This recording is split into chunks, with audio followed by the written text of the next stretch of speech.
These guys are ridiculous. These guys are ridiculous. Now, how about them damn Celtics? And we are back with another episode of How About Them Celtics. Sam and I are here recording Wednesday, February 21st with some Celtics talk. As you're listening to this, the Celtics take on the Bulls tonight. Celtics basketball is back, baby. So back. I'm very excited. Sitting here watching highlights all week. Now we're going to actually have a game. Far too long, but it's not going to be just us today. We had a guest on the show, Six Rings of Steel, YouTuber. His name's Matt. Great guy. I've watched his videos for years since I was in high school. He does rebuilds, does 2K videos, has another channel called SROS, which Six Rings of Steel, where he gives his takes on NBA, plays quiz games. Like, he's awesome.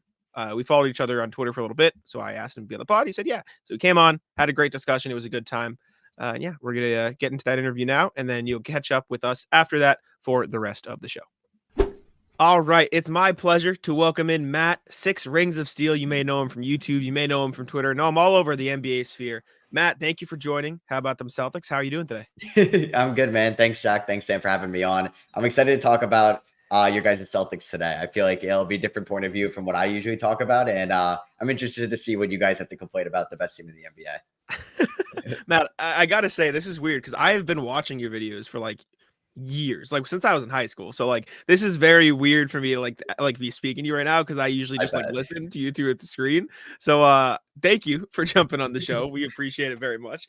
And that's dope. And I know you just went to YouTube full time recently. I saw your video on that. So congrats. How's that been going? Having fun?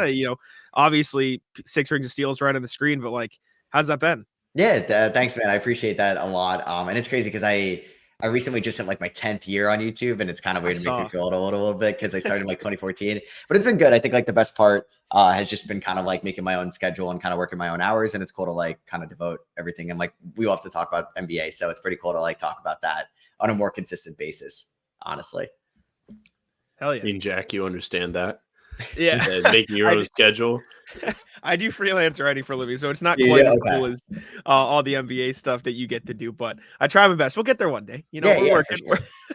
We're working towards it. But I figure we can start pretty general. The Celtics, obviously 43-12 going into the break, as I pull up the standings to make sure I didn't mess up the record of the team that I cover. 43-12 heading into the break.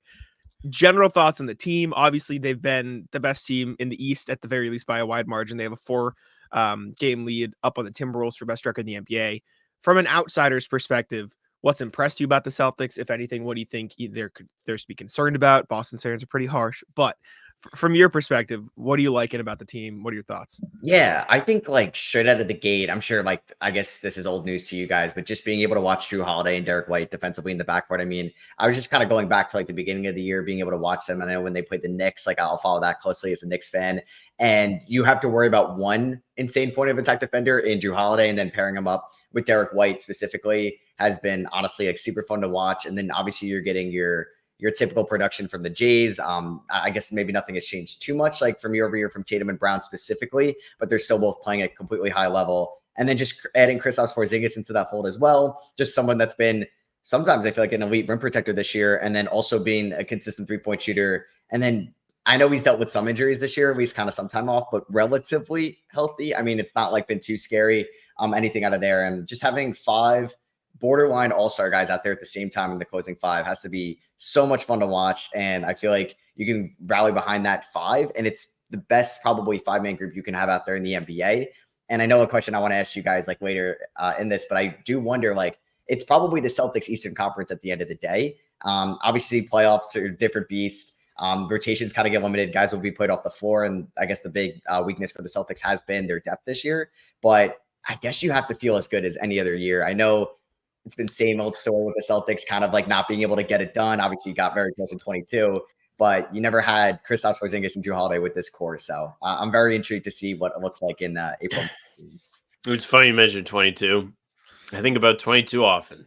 Yesterday, I was getting coffee. I was just sitting there thinking about it. It's an illness. Like Jack, I texted you 4 months ago, just like midnight. I was like, I can't believe that. Like, I can't believe that they lost the game. It was like July. Like it was just out of nowhere. Even on. Right. It's that's brutal. usually when I think about it the most. I'm just like, wow, like that's what happened this week. All-star break. I don't have anything going on, and I'm just like, damn, they should have won. They should have finished the job. Yeah, for me, I can't really, because like the Knicks haven't had much success, but like the Celtics are going to be here for a little bit, and they have been. But like my comparison to that is like I'm a Mets fan. In 2015, they lost the World Series to the Royals and never got back. And I always think about it, and it's just like they were so close to getting it done, and it's painful. But at least your core is still very young, at least. So the Celtics should be here for a little bit.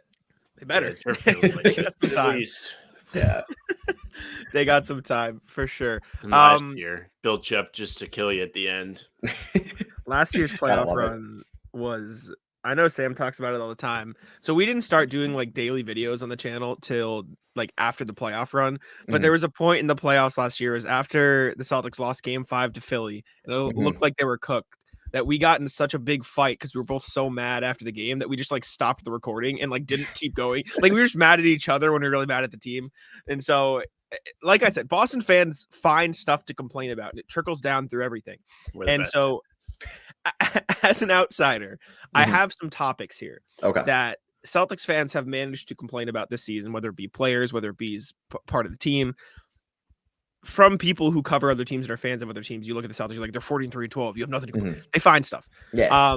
And I don't get it, right? Because top of the list, something I've seen almost more than anything else, people hate Luke Cornett. And that doesn't, like, it's just, you laugh, but like, you'd be shocked I hate him. how many people, and for a third string big, he might be the most talked about third string big in the league, because there's nothing Celtics fans love more than to complain about Luke Cornett. I know he was in New York for a little bit, and so you probably had a chance to watch him. Yeah.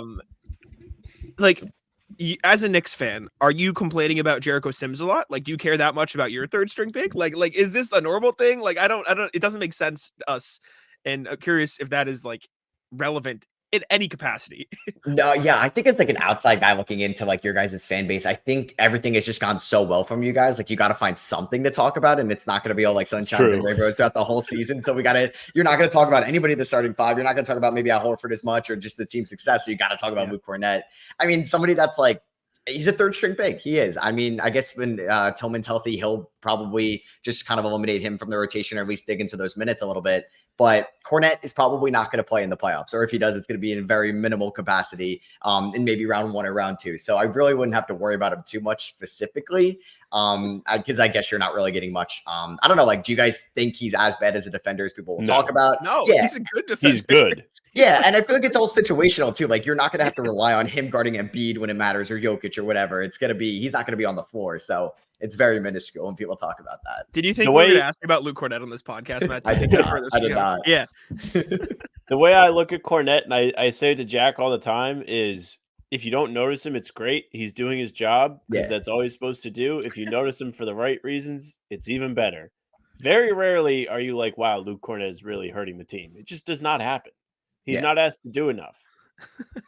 Yeah, I agree. And I think like, I don't even, so I guess, yeah, like I'm trying to kind of like looking at the rotational minutes. I can't see him playing meaningful minutes in the playoffs either. He's just to get you through the regular season, just another body out there. It's unbelievable. You would be shocked. Yeah. Like they'll be here today. Like comments, they're going to be like, I hate Luke Cornett. Like, can't wait for Tillman debut. I will never have to watch him again. I had to do a whole segment on the podcast because we had a comment saying, notice how Jack only talks about Luke Cornett when he does something good. He didn't do anything tonight. No rebounds, no points. I'm like, he played 11 fucking minutes. What do you mean? I don't talk about it. It's because he didn't do anything relevant. Like what? It just it doesn't make any sense. But yeah, it's just, I was gonna say too, like I feel like it's gonna happen with anyone. Like Tillman's gonna come in and he's gonna take some dumb shots for a big man, and like the whole fan base will probably hate him in 3 weeks. So it's only people were excited about him because he hasn't played yet. They'll find something. That's how it goes. They always find something. Okay, this next thing, something Sam and I have fought about ad nauseum on this podcast before. Is Jayson Tatum's shot selection as bad to an outsider as it is to some Celtics fans? Me. To be honest, it kind of is to me sometimes. I feel like it's very sporadic though when I think about that, and I feel like a lot of the Tatum games I do watch is not as close as you guys, and it's probably more nationally televised, or maybe it's like a game that's specifically on at a certain point. But I feel like when he has those inefficient games, it drives you probably even more crazy. And it's like, obviously, and like, I just feel like it is sporadic and it's a little like unorthodox, and it's like for his skill and how efficient he could be at the rim. And I feel like he maybe gets a little 3 happy and he ends up doing that over time. So I can see where the frustration would come from, at least as an outsider for sure. Yeah, I mean that's the angle from us in a nutshell. But it's funny because this week there's been a ton of talk about should Tatum be the MVP. He came out, he says he's the best player in the league.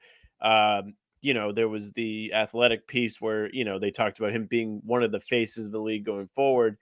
But does it feel like he's had an MVP season? Because we had this discussion on the weekend, and the argument Jack made to me, which I think is very fair, is I'm watching every single game and I'm nitpicking, but there was like a month and a half there where I didn't think he was great. Like, is that the same feel that people that aren't dissecting every Celtics game get from the outside?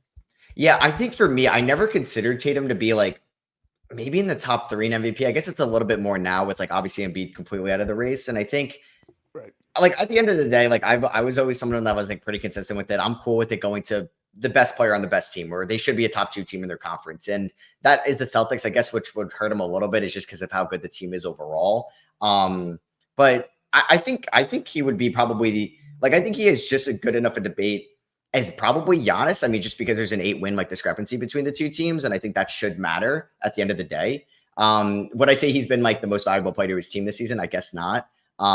If you look at what like maybe Shea's done in OKC and Jokic in Denver, and even Donovan Mitchell in Cleveland. So I guess like that could have a pretty good debate as well. But I think I'm cool with Tatum also being in the conversation. And if he won it, I honestly wouldn't be too upset. I think there's some other players like I think I'd actually be less upset if Tatum won it than if Luka won it, just because of like the seeding. I just don't like MVPs going to 6 seeds and below. I was always like pro Harden, and I think it was 2018 when Russ won it, or no, was it 2017 when Russ won it? And I was always like, I thought Harden should have won it because he was the 6th seed in OKC. Yeah. You and Sam, same. Well, this isn't even in one of the things that I was going to ask, but you brought it up. You seem like you're a very winning over everything guy, which is Sam and to a T. And I agree. Well, a lot of the fan base too. Yeah, a lot of fan base. Especially my question right is, now, should the Celtics have had 3 All-Stars? No, I was never on that wave. I honestly thought it was going to be pretty cool. Oh, I honestly think it was tough because I remember talking about it a little bit, I think like a month ago, and I was like wondering, I was like, Jaylen Brown's got to get in. But then there was a lot of guys that I thought like are on the fringe. And I guess maybe since the Hawks like kind of fell off a cliff, it kind of helped Brown's case over like Trae Young. But then Paolo kind of struggled. And I was like, all right, Brown's got to make it over Paolo. I don't think, definitely not off the initial run, should they've had 3 All-Stars. Scotty is the thing where I'm like, yeah, I would say wins below. Like, I know, I get that. I guess it's the getting your first All-Star to the Celtics 3rd. And I guess I was okay with Scotty getting it over. Would you give it to Derek White, or would you have given it to Kristaps? I would have said Derek White and Sam would have said Kristaps. So we were both. Okay. Jack is he was all in on the All-Star campaign. I think it was deserved. I think the hype was very valid. Like, make no mistake. But I'm just sitting here watching Kristaps dominate games at times, and I'm just like, this guy rules. But he missed a ton of games too. So that's fair. And I think like Derek White is such he's such an important player that like doesn't always show up in the box score. And I think like at the end of the day, that's not what the All-Star game's about. It's like the most exciting players. So like if you're talking about like pure talent, I think White is more important to like their team than some other guys would be. But like for All-Star specifically, how it's just like points matter. People want to see the most exciting guys. I don't think he was going to end up ever being an All-Star. Well, my thing at that point is like from a completely unbiased perspective, as I try to be sometimes, Scotty getting in over like, why did he get in over Jimmy Butler or Kobe White or like another guy from one of these better teams? Like I get like Adam Silver's probably like, all right, let's get Canada involved in the All-Star game. Let's have them pay attention. But like, I can't remember the last time a player made it on a team that far below 500. The last thing I think was close was like Vooch when he made it with the Magic. But even I think they were a little bit better than what this team is now. It was just, it was a little too far off for me to be like, yeah, sure, I'll let Scotty creep in there. Yeah, no, that reminded me of when like I think it was a debate with Bradley Beal in like 2019, maybe around there. When he were averaged like 30. Yeah, he was, but they were so bad or like around that time. It might have been Beal, or I guess maybe that was like last year. Trae Young, he wasn't. Right. He was in that conversation at one point. Yeah, where you just they were so bad. And yeah, your team's just not as good. So I kind of get the Scotty Barnes thing, but I guess like at the end of the day, I think it's cool to like a team just get at least 1 All-Star in instead of like 3. But I get the reasoning for wanting. Like you can make a great argument that White or Kristaps deserved it more than Barnes for sure. It's also bias. Yeah, I get that. Always bias. Yeah. I know. I was like, can we get OG and Anunoby in there as well? Just get Nick in there. The Knicks have been nasty. They could have threw him in there because he's got the surgery. I know, right? Just and then get another injury and then get a replacement. Right? Just we have a we do a pregame show before every game, and we have Mhm. one chatter who is a diehard Knicks fan, and so it's gotten to the point where we have to have an overlay that Here just no says on the matter what. screen, "Not a Knicks Knicks podcast," podcast. because we have to like explain to him like, we appreciate you. I know the Knicks are great, but like I don't know. The NFL season is wrapping up, and there's still time to get in on the action with FanDuel, America's #1 sportsbook. Right now, new customers get $150 in bonus bets, guaranteed when you place a $5 bet. That's $150 in bonus bets, win or lose. Now, the app is so easy to use, and there are so many different ways to bet, like live same-game parlays, find bets in the new Explore tab, make a parlay in the Parlay Hub, the best way to find popular parlays, and more. So visit FanDuel.com/Boston and make your first bet a layup. FanDuel, official partner of the NFL. I mean, I guess we can ask you about it. Like, how different has this Knicks team been? Like, how much of a joy has it been to watch this version of the Knicks after, like, I'll just say it, like what you had to go through over the years Oh, being a dude, Knicks fan. horrible. Like, I think I became a Knicks fan in like 06. They were good in 12 and 13, and that was it. And then we had the random year in 21. But it's nice that they're like, I actually think like last year when Miami beat Milwaukee round 1, I was like, oh my God, like there's a chance this team could end up in the Eastern Conference Finals. Yeah. And I think like I wouldn't be totally surprised if that happened this year. They got to get fully healthy because I think like Randall, it's like up in the air if he wants to get like surgery or anything, which would obviously like eliminate any chance of them advancing in the playoffs. But I don't know. It's exciting. Like it's just the fact that you go through like the top 8 or 9 guys and it's very deep, and them getting like Bojan Bogdanovic and he's like the 6th most important guy on the team this year definitely gets me excited a little bit. And obviously I've been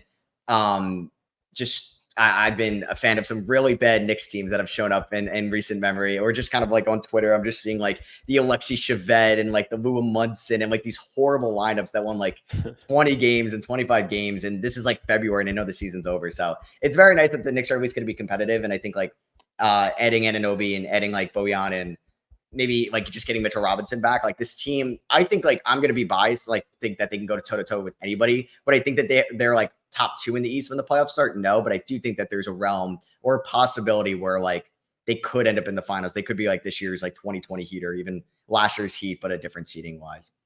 So Randall's good. That's a point of contention. Sam hates. I don't hate Julius Randle. I just don't think it. he's very good. Don't lie.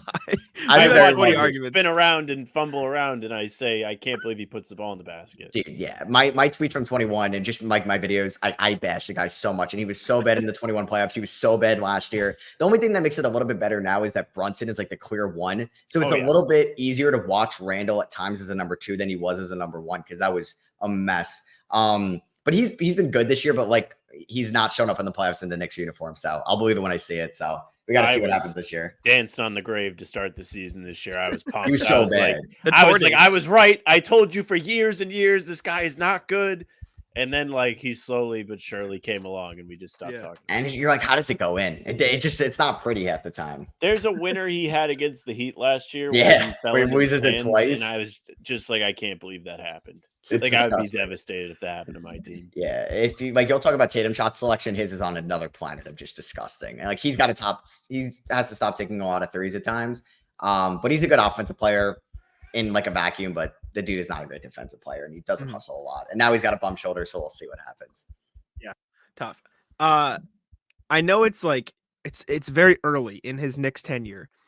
Where does Brunson rank on your favorite Knick of all time? Like, I know you said you've been watching some logos. It's got to be up there, right? Already, like it's got to be pretty close to like we're sneaking there. Yeah, no, I'll talk about this with like my dad or like other Knicks fans, like my friends, and like to be honest with you, like I vividly like remember Melo like just as like a 12-year-old, 13-year-old, and they never made it. Like they made it to round 2, lost to the Pacers in I think it was 12 or 13, and I want to say that Brunson's the best Knick I've ever seen, which is, I guess, sad in a case because like Brunson would be like the 9th or 10th best player you guys have ever seen in Celtics history. But like for me, he's up. It's either him or Melo. He's going to pass Melo very soon.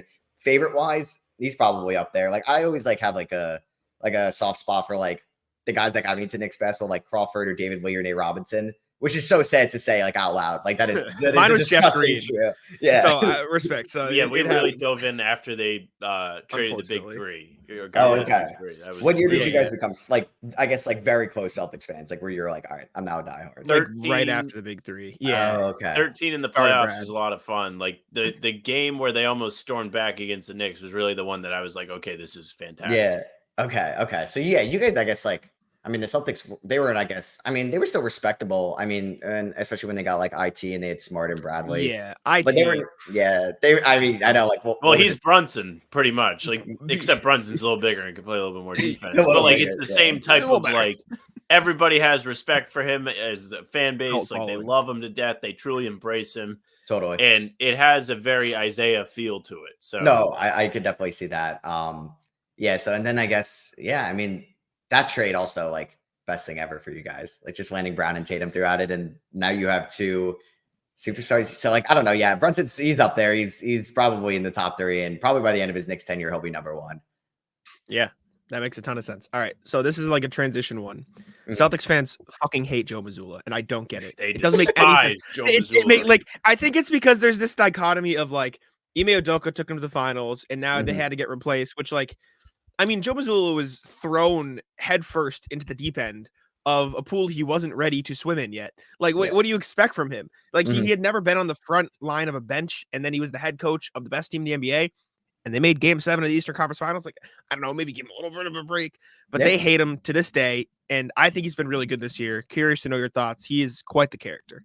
Yeah, I think, yeah, like you said, like he's incredibly young too. He's like in his mid-30s, and he won what was it, 57 games last year. Like you said, Game 7 of the Eastern Conference Finals. 45. That's pretty good. And then a completely new roster kind of this year, at least with like Holiday and Kristaps coming in and no longer having like Marcus Smart or Malcolm Brogdon. Like, it's a tough ass. And they're still like chugging along throughout the Eastern Conference, over 30 games above 500. I mean, I guess like when you guys watch it, like maybe there's some frustrations with, like, I don't know if there's any frustrations with rotations or anything like that, because I know that's what people can kind of hate about. I know a lot of Knicks fans hate that about Tibbs specifically, and I'll hear that about other head coaches. But I mean, from an outsider, I think like he's done fine. I don't think he's done bad enough where he should get a lot of hate. And maybe if you guys were like a round 1 exit or a round 2 exit, I could see that coming from, but I don't know. I think you could have a lot worse head coaches in this league. I think you can have the Milwaukee Bucks new head coach and you'd be a lot more upset about your team. So I think Mazzulla is fine.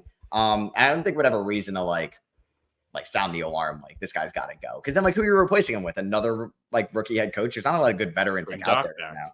Yeah, right. I'm sure you guys would love that. They would love that. The ownership group, they would, the social team would be plastering 2008 videos.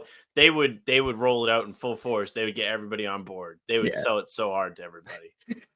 Yeah, because I'm like, what better coaches are there out there? And if you go through, I guess, like, I don't know, like the NBA, there's a lot of weird coaches. And then like, obviously it just ends up getting like, they're the number 1 scapegoat whenever your team is disappointing. It's always the head coach it comes back to. But at the end of the day, I don't know, they're not really the ones out there. So like, I don't know. I think Mazzulla's been fine. And I don't think I would really be too upset with him right now. I guess you got to at least see the playoffs, give him a chance. Yeah. I've always been on the lazy take to blame the coach train. So most of the time home. Yeah, no, definitely. Cause like I think you also got to appreciate having like some stability as your head coach too. Cause like the Knicks, like Tibbs is, I don't think like an elite head coach, but he's still like an above average head coach for sure. And I think like, I'll just bring it back to the Knicks. Sorry about that, making it all about the Knicks, but please. I think when you have a head coach for a couple of years, it's nice to have some stability there. And I guess you guys had that for such a long time with Brad Stevens. And then there was the thing with Ime Udoka. So I think like, yeah, give Mazzulla a chance and have him like just become more experienced under his belt, just since he's so young already. Well, there's another thing. Like, going into the summer, we were all like, is he going to get fired? Is he not going to get fired? And then they come back from 3-0, so they really couldn't fire him after that. But it would have been 4 coaches in 4 seasons with a team of stars that really was ready to compete. You can't keep changing it up on him like that. You're absolutely right. No, definitely. I'm trying to look up the timeline. I think it was definitely happened before, but like, obviously I'm sure you guys would have liked, or the fan base would have loved like Will Hardy being like initiated into the head coach, but that happened way before, right? Than the whole Ime Udoka saga happened. Yeah. So you never have known that specifically. So I think Mazzulla, yes, done a fun job. And they brought in new assistants this year too, right? From last year. Yeah. Cassell and Charles Lee. Yeah. Avengers on the bench. Now, I don't know how much you've paid attention to Mazzulla's quote game. Now, I'll give you an example. So I'm at the Celtics games. I'm in the press conferences and stuff. Mm-hmm. John Corrales, who writes for Boston Sports Journal, he hosts Locked On Celtics. He asked something about the team, how good they've been. Joe Mazzulla, out of nowhere, just goes, "You ever seen Spider-Man Into the Spider-Verse, where there's like 20 different Spider-Men? That's like our team." Just like, it's random. Yeah, and I'm convinced for like 3 games in a row, the players and the coaches were fucking with us because Jayson Tatum also brought up Spider-Man. And so I think they were just playing a game like, here's a random word you have to slip into the press conference. And then another thing, Joe Mazzulla, out of nowhere, he was asked about the refs. And then at the end of the press conference, he goes, "No one's ever asked me what my favorite scene from The Town was." His favorite movie is The Town, by the way. And he all like obsessed, like he watches it all the time. He goes, Just "I thinks know you about it guys all know day. that's I know you guys know that's my favorite movie. None of you ever been curious what my favorite scene is. My favorite one is when Dougie McRae is getting ready to leave town, and he skips by the FBI's car, leaves a nice note, a well thought out handwritten note underneath the antenna, and then gets out of town. That's my favorite scene." And then the funny joke was the note says, "Go fuck yourself," and he was talking about the refs. So like he's just been nuts this season. So for Celtics blog, which is SB Nation, the site that I write for, that we both write for, I wrote an article, and there's 14 Joe Mazzulla quotes. And Matt, I want you to guess which is real and which are AI generated. I went into an AI chatbot and I said, generate a Joe Mazzulla quote for some of these. And so you're gonna guess, and I'll have Sam guess too because he hasn't read it yet. So Okay. Here we go. Ready? 1.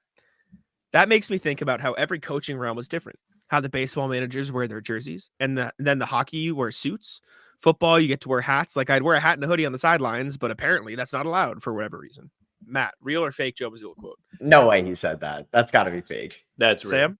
He said Real that. quote. Yeah. My question. I asked him, I was like, would you ever wear a headband on the sideline? Because Tatum and Derek White were wearing one. He goes, no, but that makes me think, and then just go on the tangent about like different sports. He's a meme. He went from one-word answers last season to, I mean, you'll see as we go on. He's nuts. He's psycho. Okay. He's more comfortable now. Number 2. Are you wearing a tie? Mazzulla asked a reporter. Wow, I was going to say, seeing some of your outfits, I didn't expect a suit and tie. Matt, real or fake? Now I'm thinking, I'm going to say fake. Sam? That was real. That was Bob. He hit Bobby Manning. Bobby Manning, who writes for CLNS, just starts to ask a question, and Mazzulla goes, "Are you wearing a tie?" And he just calls him out for the whole press conference. Okay, number 3. We don't just shoot threes. We practice them, we study them, and when they fall, they're a testament to our hard work. Matt, real or fake? I might as well just be committed to the bin, get these all wrong. I'll say that's real. Sam? I don't know about this one. I think it was fake, but he could have said this. So are you guessing I'll fake say or real? fake. I'll say fake. Fake quote. Okay.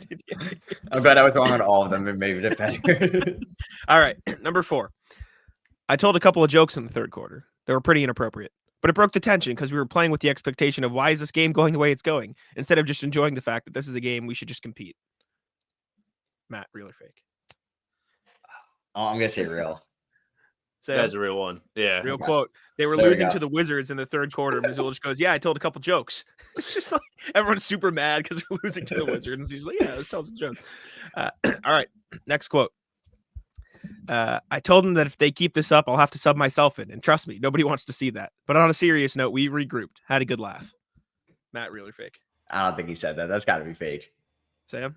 I think this was also fake. Fake quote. Fake Okay. quote. Never said that. AI That's generated. the one that I think sounds the most real. Like, Yeah. of all of the fake ones that I think I poked through it. I didn't look at the answers, but I did look through a little bit. Okay. Number 6. Nice to see you're keeping it casual today. I almost wore my pajamas too. Matt, real or fake? He said, did he say that? I will say real. Sam? I think that one's fake. Fake. That's Didn't say fake? that. Okay. I doubled down on the tie thing. You didn't say that. I think I typed into the AI bot. I was like, type something about Mazzulla talking about reporter's outfit. All right, number 7. I just finished reading a great article that you wrote in 2016 that the Celtics shot too many threes and they shot 42. And that was 7 years ago. And we only shot 5 more tonight. And they lost 121-114. And you blamed the offense, but not the defense. So what's your fascination with too many threes for the last 7 years? Matt, real or fake? Oh, I was going to say that's real just because that's too specific to be AI generated. But at the end of it, I was like, no way he said that. I'll just say it's real. It's Sam? real. Okay. Say that Real. to Gary. Gary Washburn of the Boston Globe just asked him about They have, threes, like, and he just beef. goes, "Yeah, I read your article." I don't know if it's like real beef or not. It's not. But he They're will give friends. it to Gary. Yeah. He calls out Gary all the time. It's very funny. All right, next one. I was reading this book the other day, and it got me thinking about how we're all connected in some way. It's like we're all pieces of a puzzle trying to fit together to make something beautiful. Kind of like when you're cooking a meal. Each ingredient has its own flavor. When you put them all together, it creates something amazing. Just like basketball, right? Matt, real or fake? I'll say it's fake. I think that Sam? was fake. Fake, yeah. Okay. I just want to put some long tangent crap on there. All right, number 9. Well, everyone's entitled to their opinion, just like how everyone's entitled to take a half-court shot blindfolded, Mazzulla said. Thoughts, Matt? Real. Sam? I think that's fake. Nah. Fake, yeah. Okay. 5 more. 10. Well, that's the most original question I've heard all day. I'll make sure to go ponder it deeply as I lose sleep tonight. In the meantime, we'll focus on bouncing back, and who knows, maybe I'll even come up with some new plays. Matt, really fake. I'm gonna say that one's real. Sam? I think that was fake too. It is fake. Damn. But they all sound like shit he'd Yeah, say. like I that. know, they all Like, blend together. I wasn't sure about that one. Okay, 11. I'm a bird brain. You know I can't do that, Mazzulla said when asked about the injury report. Thought. Matt, really fake. That's real. Sam? That's real. It's the It is perk. real. He was responding to Perk. Perk said he had a bird in his brain, and he next press conference goes, "Sorry, I'm a bird brain. I can't." All right, next one.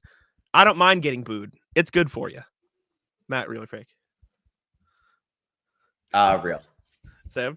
That's real. I think Real. After Yeah. Lakers game where they lost to no LeBron, no AD. He goes, I like it. Yeah. that was disgusting. That must have been the best All right. day to be on Celtics Twitter all years after that game. Dude, people It got was so horrible. mad. All right. Two more. I'll just call a timeout every time someone tweets about it. Matt, real or fake? Real. I hope he said that. I think that's real too. Fake. No. Fake. You never said that. Oh, I got wow, you. that's a good one. Yeah. It is fake. All right, last one. Mazzulla was asked about the criticism. He said, I've grown to absolutely endear it and love it, and I think it's beautiful. Matt, thoughts? I'll say he said that. I think he said that too. He did say that. Yes. I mean, he's been a nut job, and I love it. So respect to Joe Mazzulla. Very funny. He's not from Boston, right? But he's like near the area. Is he like Rhode He's Island? from Rhode Connecticut? Island. He's Rhode That's Island. where Okay. I'm from. So Oh, nice. that's my guy. I have to stand Yeah. by him no matter what. All right. We can talk a little general NBA here, so I'll change the background. We got super cool blue for the background for NBA. You mentioned it briefly. Matt, what the fuck is Doc Rivers doing? It's like what? Like he's speaking of a quote machine. Yeah, I was gonna say he's speaking like, of that's quotes. all he's doing. Like what? It's just how do you say I told ownership not to hire me? How do you let that come out of your mouth? Like what? I don't even know. And it's funny because I agree with him too. I don't know why they hired him at that point. Like he wasn't going to save this, and like it's so hard for a coach to come mid-season and do something. I do think I don't remember because I'm going to make the comparison. Did Ty Lue come mid-season for David Blatt in 2016? Yes. Yes. He did. Right? So I guess it's been done before theoretically, but Doc Rivers has not had a good track record. I was also reading something basically it was on Reddit. It was like yesterday or 2 days ago that basically Rivers did not even coach a good like playoff run when they won it all. And he did. And it was all like basically the players like kind of going against them, or at least like it was all them at the end of the day. So his like one thing that he has had a 15-year career based off of, I feel like wasn't even that impressive, like reading that. So like, I don't even know. I wouldn't have hired him. But I guess I don't even know. They gave him so much money in so many years too. It's not even like they like gave him 1 year, help us out this year. And that was it. I don't know. I would have I guess it was so bad with Griffin, but I would have kept like Joe Pruney or I don't even know. Promoted one of the assistants at that point. I mean, the best part about Doc is he was on the Bill Simmons podcast trashing the Right. Bucks while he was an advisor for the Bucks, and then he advised the Bucks to get rid of Griffin so they could hire him. But then he came out and said, "I told them not to hire me." I do respect that though, because he's like, "Listen, it's out of my hands." I said, "Don't hire me," and then they were like, "No, we're gonna hire you." Yeah. So, front office's fault, not my fault. I I know, told right? them I don't know how to coach. He is committed. Like this is an incredible level of incompetence by the Bucks. Like I still can't believe Matt. I assume you saw. Do you see the clip of Malik Beasley earlier season where he was just like stuck as a traffic cone and Tyrese Haliburton just ran by him? Like you're just sitting there. Yeah, it's like controllers basically stop. Yeah, I would say. yeah, and then like Lillard did it like a few games later. The fact that they have 2 clips of that as their defense this year, and then Doc is what now, like 3-7 as their head coach, 3 and some like not good. Mhm. Like they are an impressive level of. How do you fuck this up that bad this season? I don't even know. And I guess when it's like all like it slows down in the playoffs, maybe it works out. But this team, I don't even know. They like don't look as obviously it's like completely new with Damian Lillard, but their defense does not look great this year. And I feel like you're seeing a little bit of like a step back from like Brook Lopez. I feel like when I watch him from recent years, I don't know. I thought they were going to make a bigger move at the deadline, but I guess getting Pat Bev is going to save their season. We wanted Pat Bev so bad. Yeah, I was devastated on the stream when they made the trade. Right? I guess like and you would have been able to match what he was making the veteran minimum, so you could probably match it with whatever. That's the thing. Like we were like TPE. Something Yeah. TPE spent for months like being like, who could they get via trade? Who could they actually like afford to bring in with all the financial stipulations. Yeah. And like a day before, Jack was like, "What about Pat Bev?" And I was like, that is the perfect guy, because we want him in the summer too. He's just like trash talking, like the fan base would love him. He's Funny as hell. hysterical. And it's sad to see he went to another rival. He went to a rival to begin with, and then he goes to a second one. But Doc, it sucks because I like him doing media. Yeah. Too. Like, he's legitimately good at talking, even though his voice is not the best. He is, despite that. I was gonna say, he's still good at it. He might sound like he's tuckered out, but I swear to you, he is entertaining to listen to. So to have us all lose that on top of it is even worse. And now we all have to trash him because he's on the Bucks. I still like Doc. He won a championship here, and he was the coach when I was a kid. But it doesn't mean he's good anymore. I know. And he signed through the 27 season, which is crazy. And then I think Giannis just came out and said like how they've been through like multiple ownership groups, 4 head coaches. I like how he counted like Joe Pruney in there for like a day. And then like how the team has looked completely different. And I don't know, like it definitely feels like vibes are off there completely from like what it's been, which is going to make sense when you like kind of trade Drew Holiday, who's been a staple for that team. And when they won it all for Damian Lillard, I don't know. I feel like you still got to like, maybe it's like I actually meant to ask you guys this before. As a Celtics fan, like, are they the team you're scared of most in the playoffs, or at the end of the day, is it always Miami? Yeah. So yes and yes. Yeah. Okay. Like, you have to be, and we talked about this earlier today, just chatting about it. Like, Milwaukee is a laughing stock right now. February 21st, 2024. They're a joke. Doc's a joke. But Giannis is still one of the best in the world. I think Brook Lopez is still solid. He may not be like a perfect player, but he's had like random, like, I think against the Celtics this year, he had like 30 points or something crazy like that, like just for no reason. He can still play. Dame can explode. And Middleton, even though he's always hurt and then not hurt and then hurt again, is still a quality player that's had championship experience with this team. So they have it in them to be a pain. I'm not quivering over here thinking about the Bucks. Miami is always going to be like the zombie heat, as Bill Simmons called it last year. Zombie heat. And I have no interest. Not to mention now, all of a sudden, every time they go down there, Kristaps gets hurt. Yeah. They played 2 games in Miami, and he's had to go to the locker room in both of them. So no thanks. Yeah. Yeah. And I mentioned before about like Lopez's defense. I meant Middleton, but I know Middleton's dealt with like plenty of injuries this year, or at least coming into the season. I don't know. Yeah. Like, I still think you got to like view the Bucks as the biggest threat just because they have like a top 3 player, and then they have Damian Lillard, who's right up there, and still like a solid supporting cast around them. But I don't know. I feel like the Bucks are going to shoot themselves in the foot this year. And like, I know it was towards the end of Adrian Griffin and kind of the beginning of Rivers, how they like refused to play at times like Beauchamp and Andre Jackson and prioritizing their development. And we'll see like a lot of like Pat Connaughton, who's maybe kind of cooked as well out there. And I wonder if the Bucks are going to be like, they're just going to beat themselves in the playoffs. And will they even make it? Like, if you guys are on a collision course with them in the conference finals, will they even make it there? Or will they get upsetted like last year again beforehand? Where you don't even have to worry about them. Yeah. I was talking to, Andrew GMAC, who's on a host of Knicks Film School. I was on their pregame and we were talking, and he was like, are we sure Giannis's postseason resume is even that good? Like, yeah, they got the title. There were injuries that year, you know, the Suns or whatever. Like, he played incredible in the finals, yes.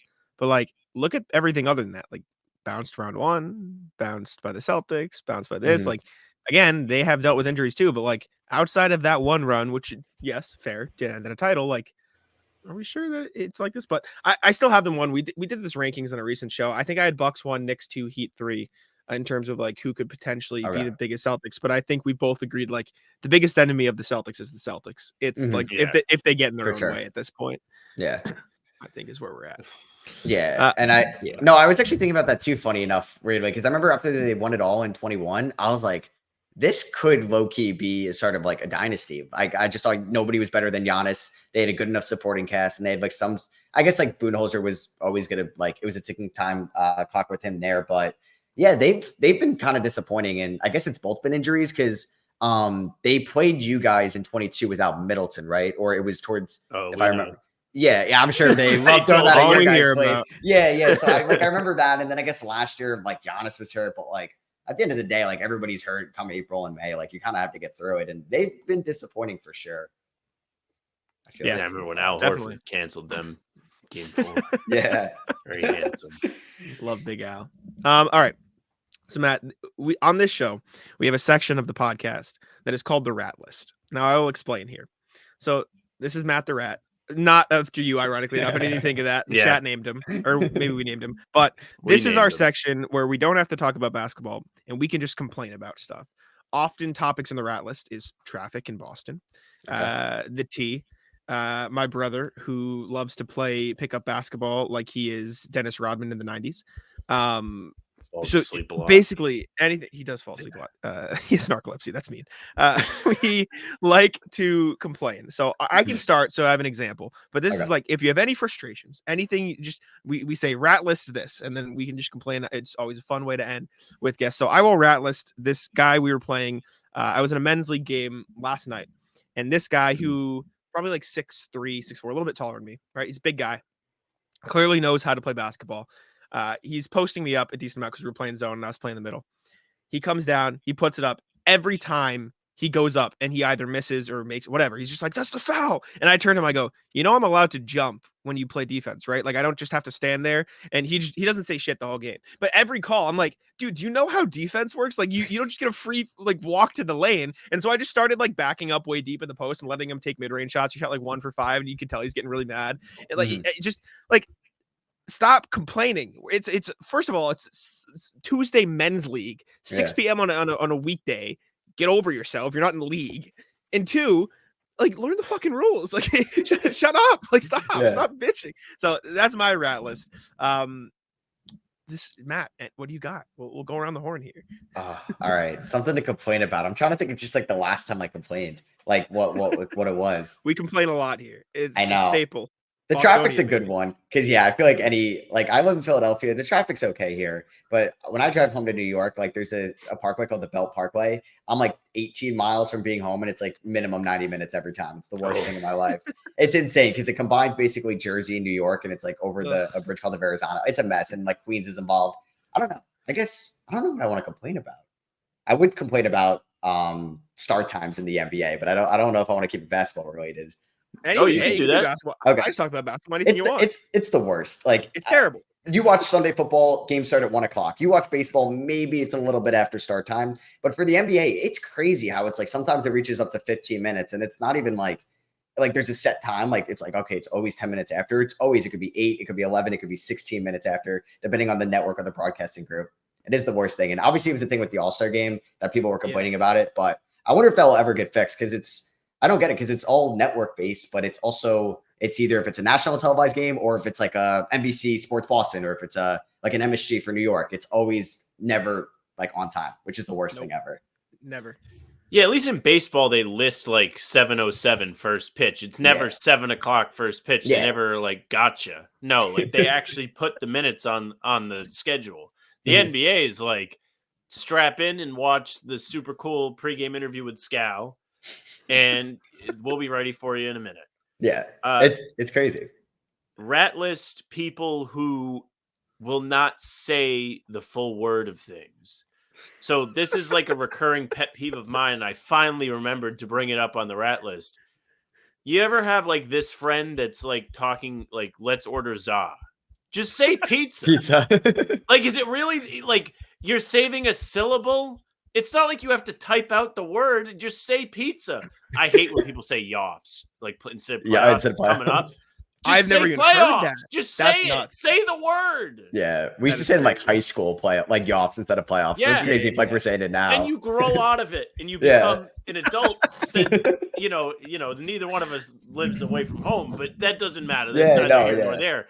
I will say the entire word. Abbreviations are different. Yeah. If you have an acronym, different. Say the word. Say it. Say the full thing. That's good. Despise that. It grinds my gear. I have one friend. He does it for any opportunity he can get. You want to out him on the show? You want to say his name? Did I tell a story about when we were playing the card game and he got called lazy? This guy. No. Okay, I'll do it quick. So we're playing this card game. It's called Stir the Pot. The way you play Stir the Pot is you sit in a circle. the person next to you and you will take a card. You'll look at it and you'll decide which person in the circle this applies to the most. Mm-hmm. When you attribute that to the person, you flip a coin. If it lands on one side, everybody else gets to see the card and that person does not see it. If it lands on the other side, everybody hears it, including the person. So anyways, we pick him as the lazy one because long story short, everybody around the table is busy. Like they're doing work. It's not a group where you're going to be called lazy just because you're lazy. It's just, it happens. Like you're just the least busy. But he was none too pleased. And then later in the night, he gets one that he is the brattiest of the group, but he does not get to see this one. And he's flipping out because he's still residually pissed from the first one as everybody is reading the card that says he's the brattiest. And we're all like, oh, yeah, we made the right choice. That's funny. I love that. I don't know if I have any more else today. We were at, so Matt, do you know what putt shack is? I don't know if it's like a national thing. It's basically just like mini golf, but school games. Like yeah. I've heard of it. Okay. So we were at putt shack today and I'm going to rat list people. They were nice, but it's just awkward. So there's these group of people in front of us, rat list people who like to make haha joke, funny, small talk with you. Like, listen, small talk. With all due respect, I don't know you. And this lady turns around. So the way putt shack works, the first hole was like you put it up a slope and there's like 2 hazard holes and there's one like green hole, you get bonus points, and then the holes in here. And she's like, look at that. That's how you do it, boys. And we're just like, haha, like, yeah. Yeah, you don't know what to say. And she's like, yeah, when a girl tells you to put it in the weird hole, make sure you do it. And we're like, excuse me? Like, I don't know who you are, one. And two, she goes, wait, I didn't mean it. And then she just walk up. You're with your kids, lady. What? Like, why are you? It was. Yeah. It's uncomfortable. Why do you got to say that? Odd. I don't know. Very odd. But yeah, that's the rat list. If you have any more things to complain about, or if you ever want to complain, just say, hey, I would like to join the rat list, and we'll have you always have a spot to complain here with us at HPTC. But I thought that was gonna be completely different. I thought you were gonna have like a rat person specifically, and it's just like a Celtic player on your guys' nerves or somebody like that. That it's just we like can do that LeBron, too. Rat list saying he might not do a retirement tour. He's gonna do a retirement tour. Yeah, absolutely. Like, minus 10 million odds he does a retirement tour. Struggles with praise. Yeah, okay, buddy. Has nobody loves across his like chest. him. Oh man! All right, well, Matt, thank you for joining How About Them Celtics. We appreciate you for tuning in. Would you mind letting the audience know where to find you? If you haven't found Six Rings of Steel yet, I don't know what you're talking about, but like let them know, just because I always mess up how to pronounce things, even though I doubt I could do it. But please. Yeah. Six Rings of Steel on Twitter, YouTube, kind of talking general NBA most of the time. It's funny because I'll get people that ask me, because in my Twitter bio it says I'm in Philadelphia, like trashing the Sixers, and I'll get like DMs saying like your Sixers suck, and I'm like, not even a Sixers fan. I just don't tweet about the Knicks as much anymore.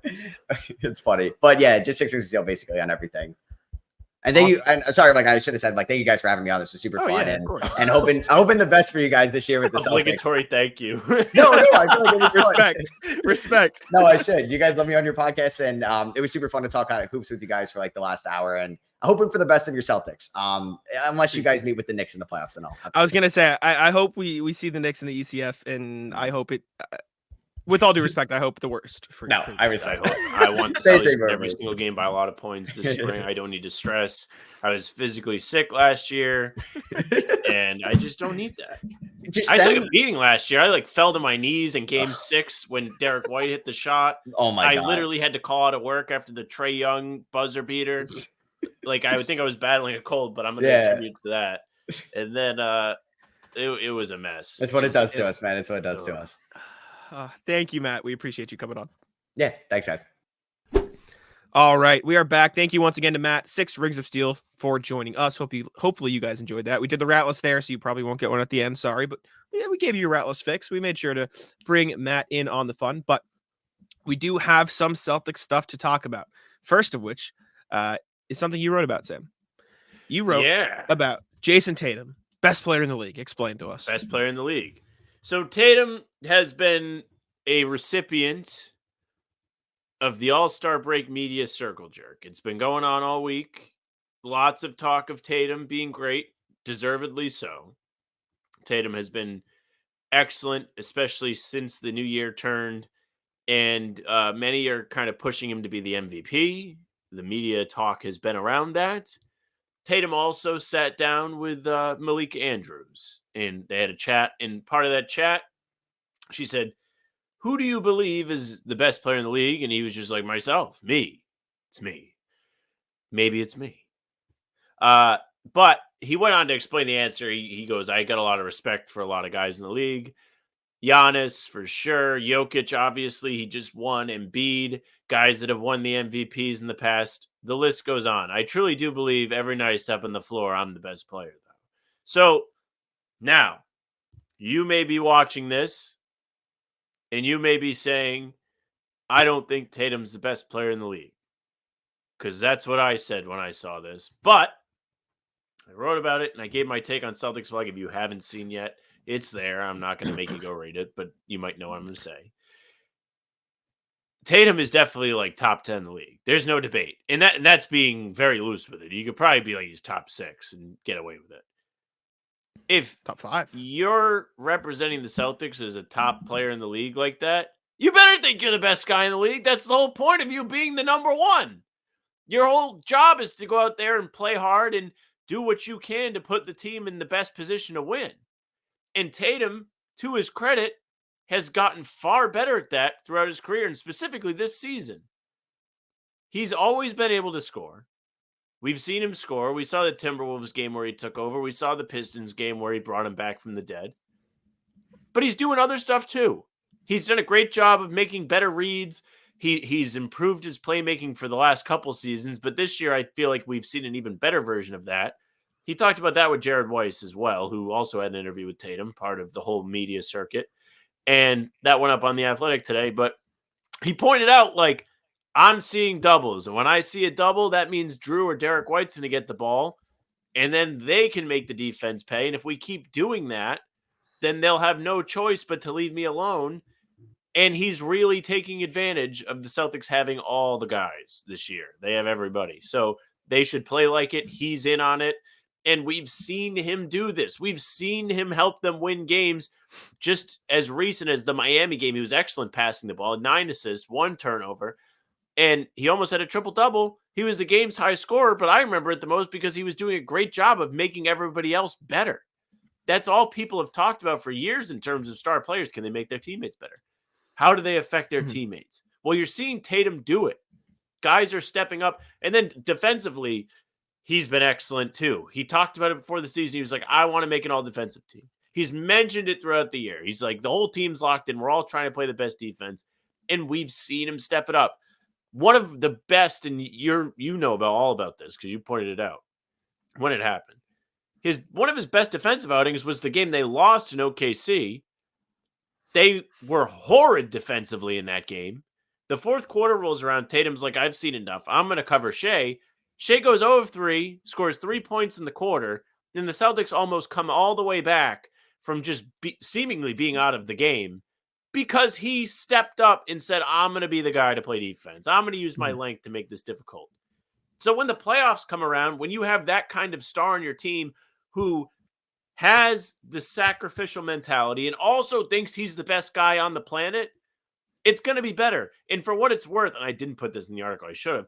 Last year, I'm pretty sure he was asked the same thing, and he was like, yeah, it's Giannis. Giannis is the best guy. Yes, he was. So now he's just like, I'm the best guy. Look at me. Respect. Good for him. Hell yeah. For what it's worth, I think Tatum has a case to being the 3rd best player in the league right now. Genuinely, I think that is a real conversation. I think at worst right now, he is 6. At very worst, and I don't think he's 6. I think Jokic is definitively 1. I think Giannis is who I'd put 2. And after that, people will say Luka, people will say Embiid, people will say Shea. I got Tatum. Tatum, the way he does it on both ends, the way he does defense. I think, what? What'd you say? Sorry. Comment just to what you're saying on my article today. Tatum has been great the last 9 games, especially with the playmaking. However, I think he's been the 11th or 12th best player in the league this year. That is fucking insane. Jokic, Embiid, Luka, Giannis, Shea, Durant, Booker, Curry, Halliburton, and LeBron. Those guys have all been better. Fuck You could off. argue Kawhi, Brunson, and Davis have also been better so far. Fuck off. Horrendous. Just tell me you don't like. It's ridiculous. It's ridiculous. Like, respect to Luka. I think if I was going to put anybody up over Tatum, it would be Embiid and maybe Shea. Luka, sure. Defense. Tell me. Like, come back. Give me another. I'm not saying you, I'm just in general. Like, defense. With all due respect, Luka is a ridiculous offensive talent. He's amazing. Defense. Shea, defense. Yeah, give it to you. Embiid, defense. Yes, absolutely. Tatum's consistent ability. Yes, he has a great team this year, but like he averaged 30 for a team that went to the Eastern Conference Finals last year. 30. Like people don't understand. Like, that was a very good basketball team. Yes. Tatum was by far the best player in that team. With all due respect. Embiid had Harden last year. Yes, Tatum had a good supporting cast, excuse me. But like, let's stop acting like Tatum's had. I saw a thread today. Let's stop acting like Tatum has had these super teams his whole career. His rookie season, everyone was hurt. It was him in the playoffs the whole way, right? Like, and that's how he became a star. Yes, 19 when the team was supposed to be this ridiculous team. Gordon Hayward wasn't what he was supposed to be. Kyrie was like Kyrie that year. That was the embodiment of Kyrie. Tatum had a little bit of a slump, sure. Next year, Kemba comes in. He's great. But by the time the playoff comes around, Nick Nurse fucked up his knee in the All-Star game, and it had to be Tatum. He had to be the guy. The year after that, they got fucked. They were bad. Terrible team. 2 years ago when they went to the finals, they were terrible to start the year. And then they made a run because of the defense. And who was the best player on that team? Tatum. It's not like they had 6 All-Stars. Tatum was the best player. And then obviously people hold the finals against him. That was 2 years ago. Last year, again, it wasn't like he had a million All-Stars. Yes, he's had great teams. Of course he's had good teams. You need good teams to win in this league. I hate the narrative that teams can just, carry the team. You don't win with just one good fucking player. Show me the team. The only exception to the rule is Dirk Nowitzki, who went on a miracle run with the 2011 Mavericks. Every other champion has had multiple All-Stars. Let's stop acting like it can be a one-man show. And then that's how you should define the MVP. Like, I'm not saying he is the MVP, but I think he is 3 to 5 in the league right now. And if he wins the title this year, I think a lot of people are going to be saying he's the best. So, I hope we get to that point. I sure as hell hope we do as well. But next thing we have going to the Bulls game here. Xavier Tillman could potentially make his debut. Obviously, this is coming out the morning of the Bulls game. Well, if he gets in the rotation is my point. Like, he's not the injury report. Xavier Tillman no longer listed on the injury report. Jaden Springer is still questionable with that ankle. But there is a chance we get to see both of Boston's new additions against the Bulls tonight as you're listening to this. I would say Tillman has a pretty good chance to play considering they have a great rebounder of all time. In Andre Drummond, and greatest rebounder, not a great rebounder, the greatest rebounder of all time. That's kind of what Tillman does. But yeah, I'm excited. I'm very hyped for Tillman. I'm excited too. I'm excited to finally see what the Celtics brought in at the deadline. I really hope Springer gets a chance to be at least on the active roster tomorrow. It's Chicago. They should blow him out. Come on. Regardless of what Joe's rotations are going to be, these new guys should be able to make a debut if they're both healthy. I know Springer's questionable right now with the ankle thing. But as far as Tillman goes, I'm thrilled. This is a new guy. This is somebody that has playoff experience. This is somebody that has proven he can play defense. And I'm excited to see how he's going to look in a role similar to Cornette's, where he doesn't have much responsibility on the offensive side of the ball, and he might be able to thrive in the quick spots. Memphis ass this year has not been very good. That's where Tillman was playing his basketball. That's where he was shooting 40% from the field. His workload is going to be a little less. He's maybe not going to have to try and initiate anything. Everything he's going to get is already set up for him. So hopefully he's able to make the most of it. And I'm actually a little curious to see if Mazzulla's going to have him shoot threes or not. Yeah, I'm excited. I'm very amped for Tillman. I think he has a chance to be a real piece of the puzzle for the Celtics team.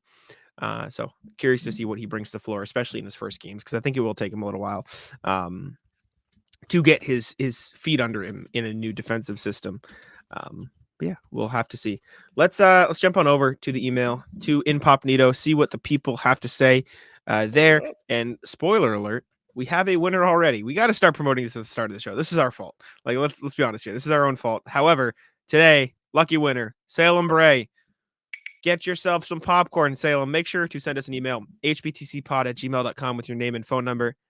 Give you a $10 gift card to Incognito. Congratulations. Confetti. What You is got this, game 3 in Philly? And the confetti happens every time. I Literally know. every time we throw it. I noticed it, and I was like, wow, I should have made this joke literally for the last 4 months. Every single show. Just Salem, make sure to send us an email. We'll get you hooked up with a $10 Incognito gift card. But let's go to the email here. RJ, what's poppin'? All-star break filler. Evening, guys. While there are a number of Celtics topics we could flog, like the proverbial deceased equine, you're making me work here, RJ. Jeez. I thought I'd take this pause in the season to ask you two to talk about your favorite topic yourselves. Oh, God. First off, who are your favorite writers? Sports, fiction, any genre.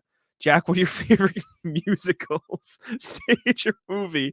Sam, besides Spider-Man, what are your favorite superhero movies or comic books? For both of you, favorite ethnic food? That's all. Oh, wait, Turnabout is a fair play. Favorite writers? Oh, he's answering as well. Favorite writers are Mike Royko, Molly Evans, Gail Carriger, and Stephen Buss. Musicals are Singing in the Rain and Victor/Victoria. Comic book movies are The Mask, Captain America, Winter Soldier, and the Miss Marvel series. Comic book is X-Men from the mid-70s that Claremont and Byrne collaborated on. Yes, I'm old. Favorite ethnic food is Indian. Be well, RJ. Okay, Sam, let's start with favorite writers, sports, fiction, any genre, anything. What you got? okay. Favorite writers. Now, I do as much reading as the illiterate, but I don't read much either. there's nobody I read more than Jack. So Jack is my favorite writer. Get the fuck out of here. Because I read more of Jack's work than anybody else's, and I support Jack fully. That's my guy. He's grinding, and he's got himself to the games. So Jack is my favorite writer. He did. I do read all of your stuff too. He did an excellent piece on the Joe Mazzulla thing today, which you already heard. Yes. So big credit to him. Great idea. Jack is my favorite writer. I do read all of your work on Celtics blog too, so respect. The respect is mutual. I read a little bit more, I guess, than you. I read some things. Mirren Fader, I'm gonna butcher the first name. Mirren Fader, she writes features for I think The Ringer still. She did like this great one on Greg Oden a while back. Her stuff's that's the type of feature that I want to write. So I find myself reading her work a lot. She's awesome. Like I don't read many books. Like I don't read much else like outside of articles and stuff, and I don't read a ton of articles. Past that, I'm trying to think of what else I've read. Favorite writer, Woj. Yeah, I think I'll go with that. I don't know if I have any like books or series that I read off. That I'm not a reader. I'm a watcher. Honorable mention is Big Cat, who technically used to blog, and he writes tweets. So I love to read his tweets. His tweets are fantastic. That works. Respect. All right. Jack, what are your favorite musicals, stage, or movie? I don't watch a ton of musicals. I just did theater. Like I don't watch it or consume it a lot. I don't know. Like I've never even seen Hamilton, so I feel like kind of a fraud. I saw Lion King on Broadway. That was cool. I don't watch movies as much, obviously. You know what I watch more than anything, more than theater? I watch a lot of esports, which I know Sam makes fun of, but I do. I like Valorant. I'll watch that. I'll watch YouTube. I watch that a lot. That's what I watch. I don't really watch other stuff. That's kind of what my kick has been right now. So I guess that's what I got for you. Sorry. Lion King is cool. I can tell you musicals I was in. I was in Anything Goes. I was in Into the Woods. I was in Wizard of Oz, and I was in Seussical. So there you go. That's what I got for you. All right. Favorite superhero movies or comic books that aren't Spider-Man? Well, you have to say the Dark Knight trilogy. Those are good. The new Batman is good. I enjoyed all the Iron Man movies. The end of the Avengers saga was great too. That was just a moment in time, really. Just pulling up to Endgame and the entire movie. My movie theater is at a mall, so it's not attached to the mall. It is in the own corner of the whole complex. All of the parking lot near the movie theater was taken. It was backed all the way past the mall. It was the most incredible amount of people I've seen at my Warwick Mall. So that has to be one. Comic books. I've only read some of the Spider-Man comic books, and I'll tell you, I want to say one of my favorite arcs. What the hell was it? It was early. I've only read like the early stuff. I don't know. I can't actually speak to that. I'm just trying to think. Quick other movies I liked that were comic book movies. Thor Ragnarok is a good one, which you have seen. Oh man, I feel like I like the Deadpool movies too. I think Ryan Reynolds is funny, so I'll leave it at that. I've seen like 2, and I like Thor Ragnarok, which is what you just said. Like that's one of the very few that I've seen, and I liked it. So I don't got much there. Do you have a favorite musical, Sam? You watch any musical? Do I have a favorite musical? I low key feel like I should have. You know what? I've never seen it, but I like the music from Jersey Boys. I can't. Okay, sure. Yeah. sure. I like. That's what it's called, right? Maybe. Boys. I feel like that's. Yes, Jersey Boys. It's musical. Yeah. I can sing like Hamilton. Like I sang Hamilton at a concert at my high school and stuff. So Hamilton's cool too. I just pretty sure they have a Stranger Things play. Does that count as comic book stuff? Yeah, I feel like it does. I guess. And then what is it? Favorite ethnic food? Is yours Thai, or do you just like Thai? Is that your favorite? Thai. Yeah, I figured. I gotta go either Mexican or Japanese. Both are very good. I'm a big sushi guy, but like chicken katsu, the shit is very good. Chick-fil-A. You get that? Well, I don't know if I think that counts. Depends where you're from. I don't think you're from Canada. Chick-fil-A is ethnic food. Not for us. It doesn't count for us. Thank you, RJ. We appreciate it. Good email. Those are always fun. Those are fun. Built to last from Philip. Hey, fellas, your content during the break has been a lot of fun. Many thanks. Thanks, Philip. Thank you. As much as I still have nightmares about the multiple iterations of the hospital Celtics, this year I can see we are built to last. Al sits back-to-backs. KP has missed a lot. Our other starters have missed games, and yet they're still the top seed. Injuries will impact every team, but when I look at the finals competition, I think all of the other teams could have more or would have more problems than the Celtics. Do you agree? All the best, Phil. I think Celtics have done a phenomenal job at holding their team together. Still have deep-rooted issues and trust problems with the Celtics, so I hope they can maintain this level of health. But I can see where you're coming from with like the Knicks are going through some stuff right now. The Nuggets have had their problems. Clippers, obviously. Thunder, not really. Same thing with the Wolves. They've been pretty fine, but like those are young teams. The Bucks, maybe, but Middleton, I guess. Yeah. So yeah, I'll back it. I think the Celtics have done a pretty good job, but historically speaking, knock on wood, please. Yeah. The other contenders do have like their own like little things going on with them. Yeah. With that being said, whatever you believe in, do it to ensure health for the Celtics. We're no longer asking. Jack, get the gun. Always. All right. Last email of the day. RJ, what's poppin' the foundation for the Celtics playoff success? Morning, guys. Love your tribute to KP this morning, Wednesday 21. That's today. It reminded me of when of what I think is being the beginning of intentional mindset-driven basketball for the Celtics. Of course, I'm talking about the last minute of Game 1 in the 22 playoffs against the Nets.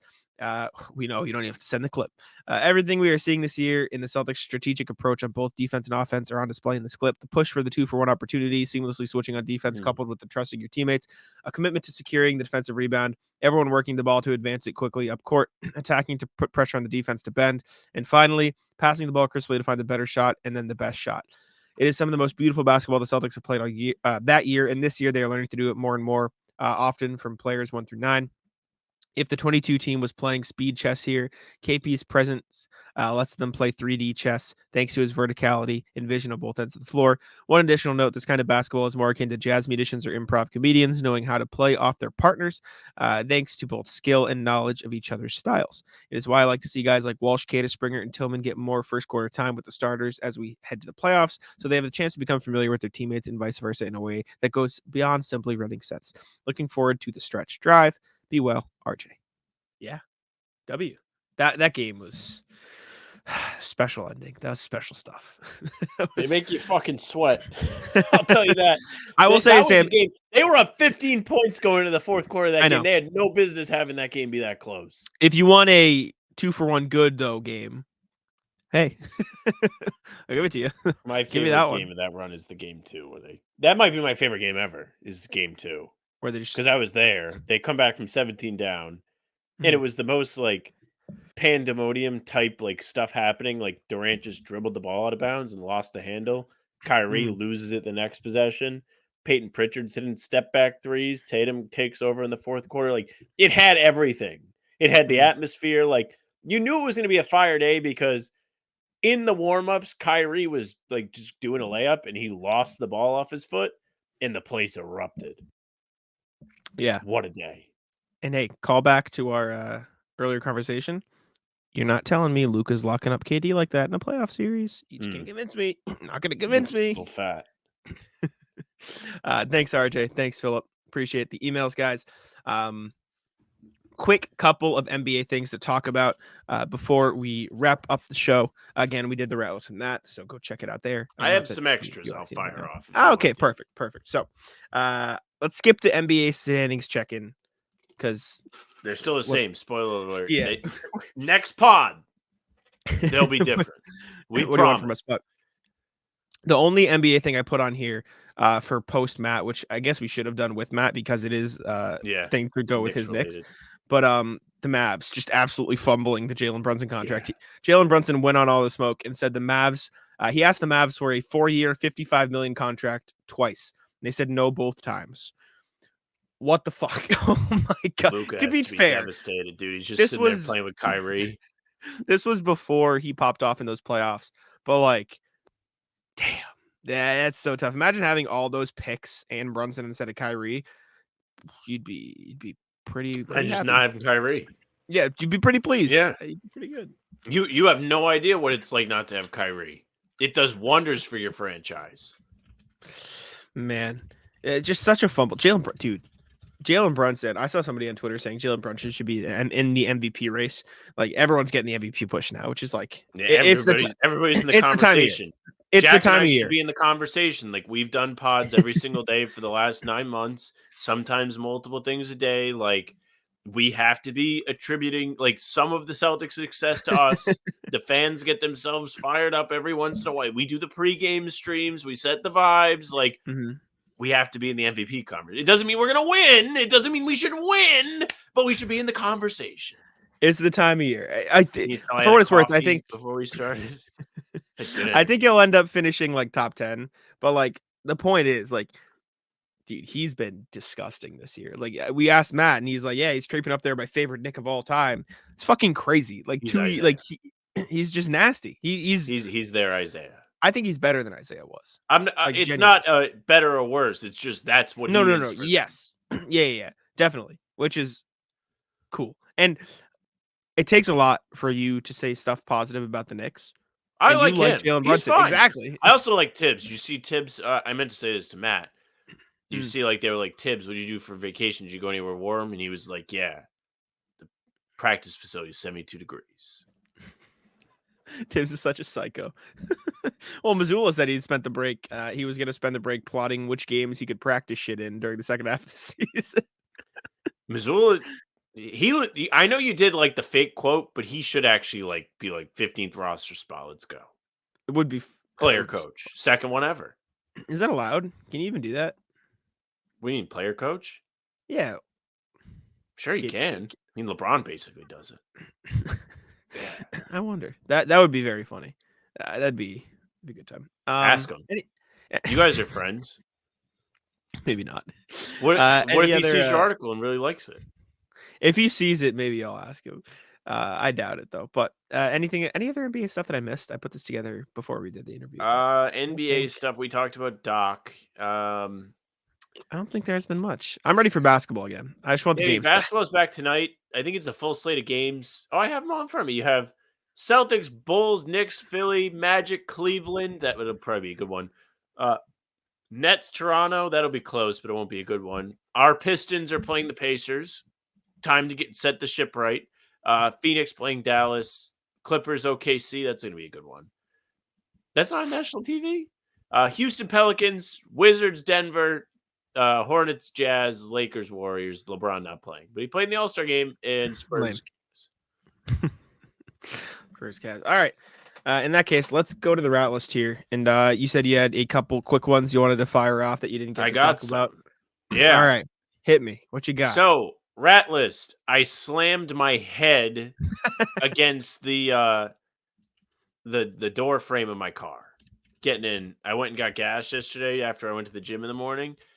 And I was devastated. It's one of those things like I don't know, comments. Let me know if you do this too. I don't think you said you do this, but when I hit my head on something, I will strike whatever I hit my head on. I've done it before. Yes. I do it like I just scratch my head. It hurts still, but I do it every time. That is like the signature move. It's a go-to. I know I've bitched about this one before, and it's nothing special. But rat list these fuckers, slimy fucks at the gym. I stretch while also lifting. So I'll do my lift of like 10 reps or whatever I'm doing. And then I set up right next to the stretching cage. It's this, and if you're not familiar with the stretching cage, it's this set of like bars. It's a big arch. There's a little platform for your foot. And you can stretch all these different ways on it. I swear to God, these motherfuckers I am stretching for probably like a minute and a half at a time. My lifts probably take no more than a minute. I'm not lifting for a long time. These fuckers come sprinting over. Take it right between. This one guy, like, clearly like saw me. He's like, "Can I use it?" I was like, "Yeah, sure, you can use it." Like, I'm not gonna be like, "Don't use it," because I want, like, stretch. Don't hurt yourself. Stretching is very important. This man took mad long to stretch. He was on there for like 10 minutes. I'm like, what am I doing here? That's the last time I ever say yes to somebody. Tough. They need to get a second one. That's really the solution. They need to get a second. Delayed you. He put you on delay. I do have a quick one. So I was driving home. The way this, like, it's a traffic one. The way this merge works, it's like 2 lanes, but then it goes into 1 lane. Like, it's not like you have to merge onto the highway, but 1 lane continues and the left lane has to merge into the right lane, right? So everyone's like in both lanes. You get up to where the road starts to end, and everyone's like, all right, I'll get in there. I get in. I'm like, all right, so I've waited long enough. Let me get in. Someone comes fucking speeding by on the left, like into the breakdown lane, past where you're supposed to go, and then he wants to get in. Fuck you. No, you gotta wait now. You're an asshole. You should have gone in when you knew there's a bunch of fucking signs. It's left lane ends. Not please keep fucking driving on the grass. You're an asshole. Is this on 93? Fuck off. This is like right when you get on to go towards like after Braintree. Yes.